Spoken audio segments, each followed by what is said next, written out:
Ուզում եմ այս համեղ փքուն ալածիները մոտիկից ձեզ ցույց տալ։ Տեսեք, ինչ փամփլիկ, փքուն եւ շատ առատ միջուկով համովություններ են։ Գնանք պատրաստենք։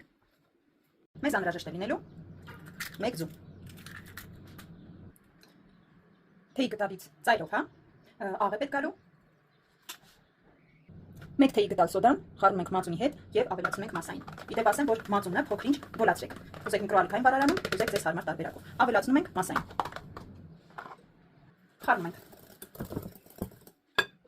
Ավելացնում ենք ալյուր։ Ստանում ենք այսպիսի խմոր։ Տեսեք, բաց խմորին ավելացնում ենք նախապես կտրատված սող եւ խաշած ձու, ինչպես նաեւ կտրատված թարխուն։ Խառնում ենք։ Ստանում ենք այսպիսի զանգված։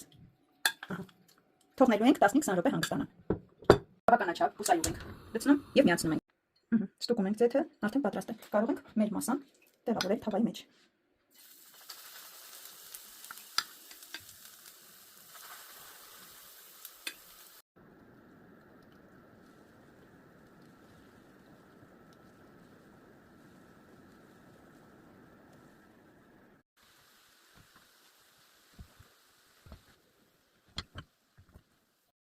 Դե ինչ ընկերներ, մեր համեղ ալադիները միջուկով պատրաստ են։ Կարող եք փորձել ինքներդ պատրաստել, շատ համեղ է։ Եթե ձեզ դուր եկավ բաղադրատոմսը, կարող եք սրտիկել, նաև փոխանցել ձեր ընկերներին։ Իսկ ես ձեզ լավ եմ ցանկանում։ Կտեսնվենք։